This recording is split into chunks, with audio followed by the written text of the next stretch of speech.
देखिए हर खबर यहीं पर, सब्सक्राइब कीजिए TV9 भारतवर्ष। रिलीजन रट कर रिलीजन के नाम पर घेरेबंदी और साथ में लोगों को भड़काने का काम करते हो और उस हिसाब से यहाँ स्लीपर सेल्स एक्टिवेट करते हो और आप सोचते हो कि ऐसा ऐसे करके धीरे धीरे कश्मीर और हम चीजें हड़पते चले जाएंगे। आपके हड़पो नीति का खात्मा तो तभी हो गया था जब बांग्लादेश आपसे अलग हुआ था, लेकिन लगता नहीं कि आप लोगों को कोई इबरत हासिल होती है। आरजू काज़मी, ये लगता है कि पाकिस्तान का एक ढर्रा है और हमारे यहाँ एक ट्रकों में एक नारा लिखा रहता है, यो तो ऐसे ही चाल लेगी, और आपके यहाँ भी जो आपकी नीति है खासतौर से हिंदुस्तान को लेकर वो ऐसी ही रहेगी और आखिरकार हम लोगों को ही कुछ करना पड़ेगा और जब हम वो कर देंगे तो आप दुनिया भर के हवाले देंगे, वियना संधि और तमाम तरह के रोने जैसे आप रोते रहते हैं रोएंगे। हालांकि हम उन सब में भी सही साबित होंगे आखिरकार, क्योंकि हमने हमेशा हर एक बात का ख्याल रखा है।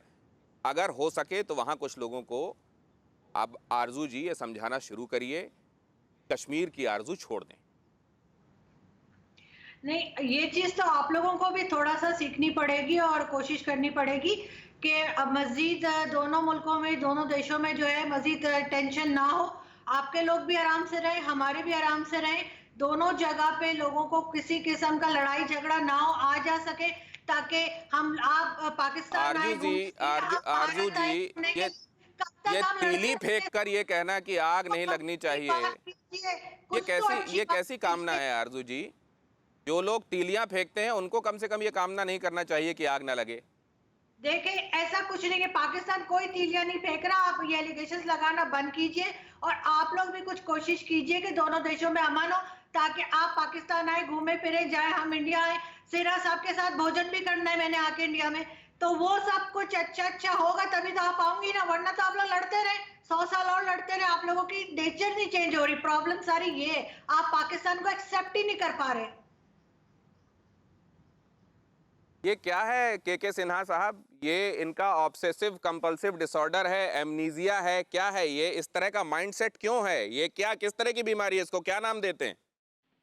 देखिए दिनेश जी, जब आपको पता ही होगा, जब हमने टू नेशन थ्योरी इसको गांधी जी ने मान लिया, तो हमने बहुत लंबे समय तक इसको मानते रहे और निभाने के लिए हर एक लोगों ने चेष्टा किया। यहाँ तक कि हमारे प्रधानमंत्री, प्रेजेंट प्रधानमंत्री खुद वहां तक गए और उन्होंने, मगर इन्होंने क्या दिया? पठानकोट दे दी, उड़ी दे दी। उसके बाद एब्सोल्युटली क्लियर है, टू नेशन थ्योरी ताक पे रख दी गई है। ओनली वन नेशन थ्योरी, अखंड भारत। अखंड भारत की सीमाएं ईरान से लगती हैं, अखंड भारत की सीमाएं अफगानिस्तान से लगती है। केवल दो कमिटमेंट है इंडिया की।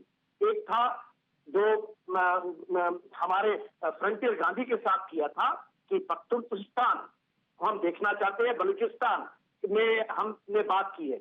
पूरा अखंड भारत का है। पीओके की बात आप कर रहे थे, हाँ, कविंदर साहब, गुप्ता साहब नहीं बोलेंगे, वो पीओके की बात कह दी, गर्मी तक का समय दे। मैं तो ये मानता हूं कि आरजू भी, क्योंकि ये मेरे बेटी के समान है, ये भी बहुत बार मेरे को कह चुकी है।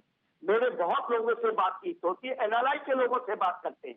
एनएलआई कहता है, मुझे उनकी जमीन पे कहा है उन्होंने पीयू तैयारी में कि मैं सर आपके आर्मी में आके मिलना चाहता हूं। तो उनकी अंदरी ख्वाहिश है। ये जो आप आईएसआई और उनके आर्मी का एक देखते हैं कुछ जनरलों का, जब बैठ करके फखर साहब भी मान जाएंगे मेरी बात।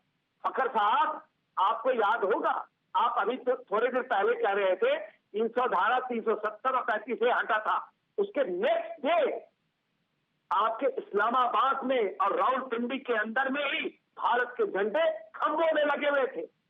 वो मानते थे, आप तो कहते थे कहां झंडे लगा दिए, हम आप चल पाएंगे। मैं आपको यदि आप पाकिस्तानी पत्रकार कुछ याद आ रहा है तो आप देखें, आप जा करके कुछ याद आ रहा है फखर साहब?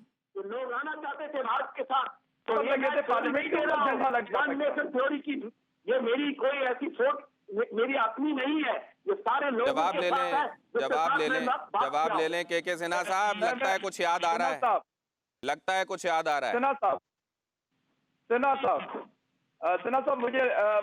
मुझे ये समझ नहीं आ रही कि आपको ये खबर कहाँ से मिली थी कि पिंडी और इस्लामाबाद में हिंदुस्तान के सारे झंडे लग गए थे। मुझे आज तक, क्योंकि मैं पूरे इस्लामाबाद पिंडी की मैं बात नहीं करता, कम जाना होता है, इस्लामाबाद पूरे में मेरा आपकी रिपोर्टें हैं, आपके टीवी पर डिबेट है, हमने तो खींचा नहीं है। आप किस तरह के पत्रकार हैं, या आप छिपाना चाहते हैं या आपको पता नहीं? बिल्कुल आप जिसकी बात करें, आपके 2 बैनर्स की बात करें जो नेशनल प्रेस क्लब के बाहर लगे थे पिछले साल की, आप उसकी शायद बात करें। इसके अलावा कोई खबर नहीं है, ना कोई फ्लैग लगा, 2 बैनर्स लगे थे, बिल्कुल मुझे याद है। और कराची में भी हुआ था सर।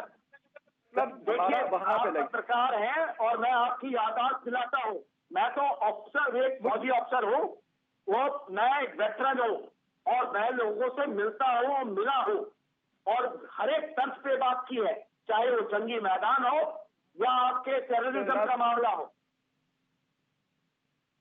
सिन्हा साहब, आप जिनकी बात कर रहे हैं वो 2 बैनर, बिल्कुल आपकी बात सही है, वो 2 बैनर से, इसके अलावा ऐसा कोई वाकया कम से कम पिछले 5 सालों में नहीं एक सिंगल, अब वहाँ बैनर लग गया ना, वो हिस्सा हमारा हो गया। आपकी थ्योरी के मुताबिक फखर यूसुफजई वहाँ बैनर लग गया। जी क्या कह रहे हैं? फखर यूसुफजई वहाँ बैनर लग गए ना, अब वो हिस्सा हमारा हो गया। आपकी थ्योरी के मुताबिक जहां भी बैनर लग जाए, झंडे लग जाएं, 2-3-4 लोग इकट्ठे होकर नारे लगा दें, वो हिस्सा उसका हो जाता है जिस संदर्भ में, जिसके हिसाब से नारे लगाए जा रहे होते हैं। एक सिंगल बंदा वहां पे न इकट्ठा हुआ था, एक 2 सिंगल बैनर्स बंदा। लगे थे। अब वहां आपको एक सिंगल बंदा नजर आएगा, अब नजर आएगा, अब नजर आएगा, क्योंकि आप जैसा देखना चाहते हैं दुनिया आपको वैसी दिखाई देती है फखर यूसुफजई साहब। लेकिन आरजू काज़मी जी, फखर यूसुफजई साहब, पाकिस्तान में अगर आप ये लोगों को समझा सकें, वैसे तो मुझको लगता है कि अगर आप समझाने निकलेंगे तो आपके लिए मुश्किल हो जाएगी, आपकी जान पर बन जाएगी, तो ये रिस्क सोच समझ कर लीजिएगा। लेकिन अगर आप वहां पर समझा सकें कि हम तो पाक ऑक्यूपाइड कश्मीर छोड़ेंगे नहीं, लेकिन ये 2 नेशन थ्योरी जिसका हवाला दिया जा रहा था बहुत दिनों तक, बहुत लोगों को बेवकूफ़ नहीं बनाया जा सकता। वहाँ की आवाम कुछ दिनों में इकट्ठे होकर हिंदुस्तान जिंदाबाद ना कहने लगे और ये ना कहने लगे कि हमको भारत में वापस शामिल होना है, उस दिन के लिए अब आप तैयार रहिए। 15 अरब डॉलर का आप लोन ले रहे हैं, उसमें से 10 अरब डॉलर तो पुराना कर्ज चुकाने में आप लगा देंगे। 5 अरब डॉलर में आप क्या क्या वहाँ अपने यहाँ ठीक करेंगे वो आप देखिए। लेकिन आप सब मेहमानों का बहुत धन्यवाद। परवाह देश की, सोमवार से शुक्रवार रात 10 बजे TV9 भारतवर्ष पर।